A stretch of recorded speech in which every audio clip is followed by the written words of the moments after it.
everyone. I hope you all are having a great day. I just wanted to throw in a quick intro before the story today. I just wanted to throw a shout out in there and say that I appreciate everybody who listens, subscribes, and has enjoyed my content. Keep listening, as it's only going to get better and hopefully scarier. And without further ado, now to the story. It wore a pointy hat. I was never a believer of the supernatural or anything in that nature, but a trip to the woods back in 2020 changed all of that. I was camping alone, very deep off the grid. I was in British Columbia. I try to go places where there are little to no people. I have a good 20 plus years of hiking experience, so I can scale about any terrain. I was making my own trail for the most part. I had a machete with me to clear the brush. I always carry a backpack with my food, water, and sleeping bag. Yes, I sleep under the stars or create a shelter out of what the woods have to offer me. I had planned a week-long trip to cover as much ground as possible. I'd seen a few people on the very first day, probably about 8 hours ago, as the first night was approaching quickly. I made a fire, ate some food, and snuggled into my sleeping bag right under a giant tree. I kept the fire going most of the night as it gave me a sense of security from whatever might be lurking at night. I started to hear twigs snapping and it startled me. I sat straight up and the noise suddenly stopped. I checked my phone first and it read 3:35 a.m. I sat and just listened for another 20 minutes as paranoia started to set in. Thinking to myself, what animal makes noise, then all of a sudden sits completely still, knowing that I'm awake and aware? I heard what sounded like whispers then, in some kind of foreign language, and it sounded like it was coming from all around me. I was now frozen in fear and started thinking maybe this was all a bad idea.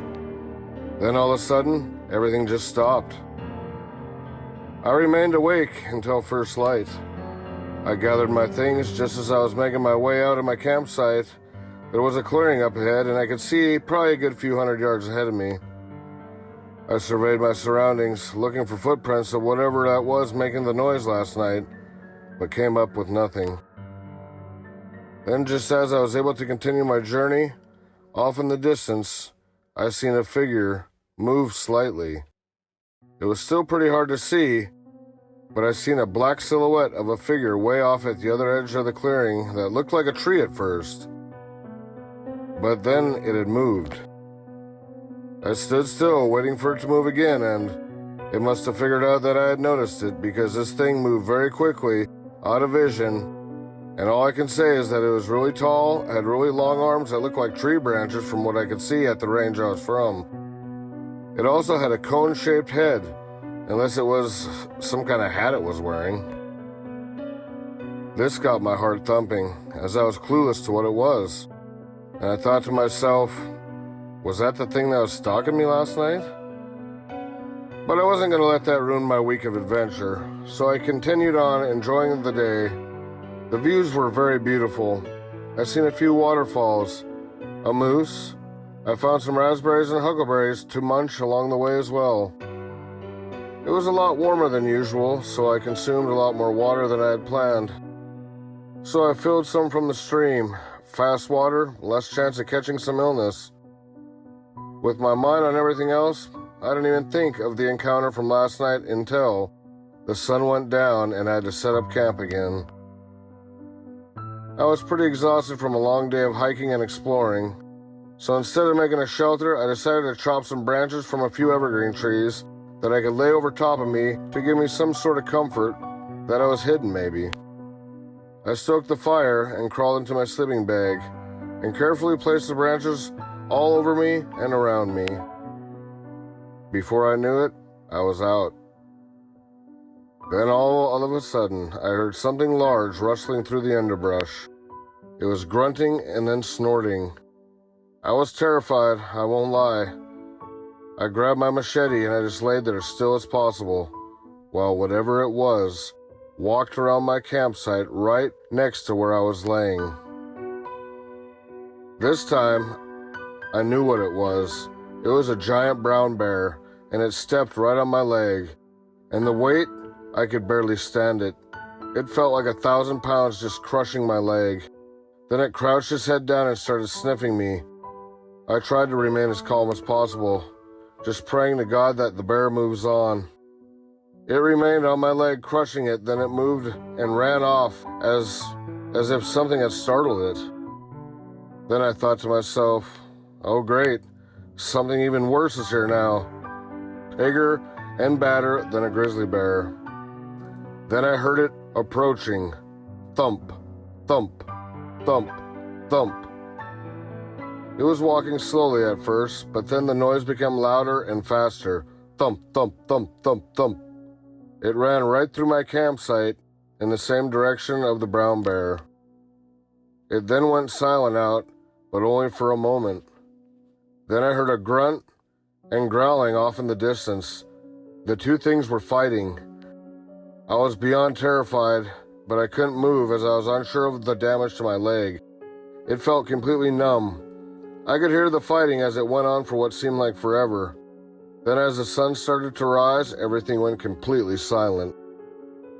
Shortly after the sun lit the forest floor, the birds started chirping, and everything went back to normal as if nothing had happened at all. I finally mustered up the strength to get up, and my leg was really stiff, but I was able to put pressure on it so I knew it wasn't broken. Thank God, I thought.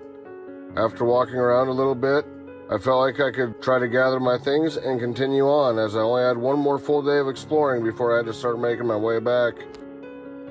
I figured I would take my time today, as it was already a close call with being severely injured, and I was probably 20 miles into the forest off the grid. I decided to check out where the battle from this morning was, and I made my way in that direction. It was only probably a good couple 100 yards from my camp. I stumbled upon a very gruesome sight. There was brown hair clumps everywhere, and what appeared to be chunks of the grizzly bear spread out, with several trees nearby that looked as if they were painted red. I seen a part of what looked like some kind of black fabric from a robe shredded amongst the shrubs as well. Then just on the other side of all the bloodshed was a small clearing, and what I seen next made me almost throw up. The grizzly bear was completely torn in half, and the upper part of its body and head were impaled from a sharpened tree stake-like weapon, much like a spear. Blood was still fresh and dripping from the bear, and the smell of blood was pretty pungent. I was freaked out by the sight that I had just seen. I couldn't believe it, thinking what the heck could do that to a 1,000-pound brown bear. I didn't want to stick around to find out, so my mind was made up then. I needed to start heading back, as I sure in hell didn't want to meet the thing that made simple work of a grizzly. My adrenaline was flowing freely now. I started speed walking and then into a light jog back the way that I'd came, and continued to do so until the night set in once again. I continued to make ground even as I could barely see with my flashlight. But I was too scared to stop and set up camp this time, as I felt I was being watched all day and into the night. I gotta keep moving, I told myself. If I stop now, it could be my life. I kept going until I checked my watch, and it said 4 a.m. I decided to crouch down right next to a few trees and rest until sunrise. I did so, but was very uneasy the whole time. Then off in the distance, it sounded like some kind of weird howling or some sort of chanting, almost like something was speaking in tongues. Chills ran up my spine as it kept getting closer and closer, and then I could hear the big, loud, heavy footsteps approaching. It was almost light outside now, and I closed my eyes, held my breath, and tried to remain as calm as possible. Then, all of a sudden, the noises stopped. This ends the final recording from Chris Saxton's recorder found in the forest.